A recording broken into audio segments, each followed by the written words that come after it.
More scratches. Her demanding nature actually endeared her to him, not that he'd ever admit it.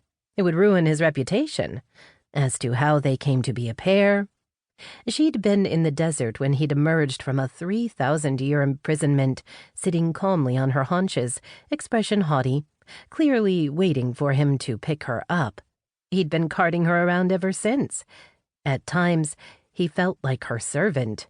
Ridiculous, of course, as if he'd ever serve a cat. Kitty glanced at him and blinked. Don't give me that look. I'm aware of why we came, but I'd still rather be anywhere else. Maybe I'll get lucky and admitting I need help will kill me. A man could hope, even if it hadn't worked in the past.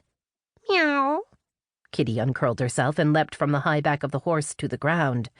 I'll whine if I want to, he huffed, slipping off his mount. How far he'd fallen. A dragon mage arguing with his cat, a cat who couldn't even speak. Used to be, Israfil didn't have to ask for help because he'd been a knowledgeable person with all the answers. But that was in the old world. Time passed while he essentially stood still. The modern world arrived, and he'd yet to completely catch up. For all he'd learned since his release, there remained much he didn't understand. Technology being a prime example. He still didn't grasp phones and how they allowed people to talk across great distances. And this thing they called television? Why watch a performance on a box rather than in person? Blame humans. Since they couldn't wield magic, they built roads, buildings, vehicles that could fly. The world was a much different place now, and the dragons he used to lord over had changed with it. His kind had gone from being top of the evolutionary chain to hiding from humans.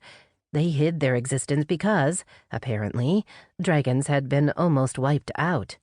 Their own fault for banishing the dragon mages. He still couldn't believe their arrogant nerve. Even now, the descendants of his people refused to properly bow to the mages who not only beat them in power, but age.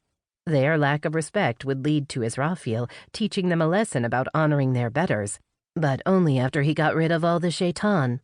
Nasty creatures from another dimension. They'd caused such havoc in his time. He'd lost many friends and family in the shaitan wars to the invasive race determined to bring about the end of the world. It might be an improvement, given the blight of humans upon it. There were so many of them now. What a waste of space. Why couldn't some tasty sheep or delicious goats have been the ones to multiply in the billions? He returned to the moment and tucked his cleave-summoning bone into his pocket as he observed the electrified fence in front of him. It surrounded the compound owned by the Silvergrace family, a sept of silver dragons who served a golden king. A king who wasn't a mage and who'd married a shifter. Appalling. But he'd not come to discuss their lack of etiquette or politics, but rather, "The chef is serving pecan pie, if you're hungry." The sudden feminine voice by his side startled.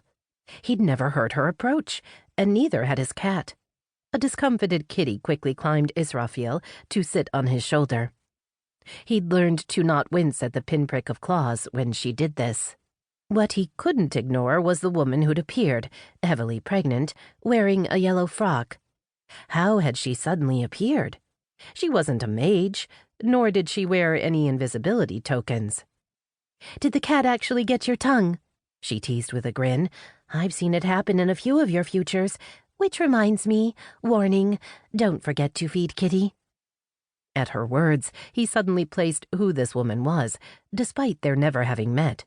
He left communication with the lesser dragons to Gibrel, who appeared to have a fondness for one called Babette. He didn't pay much mind to what the modern septs did.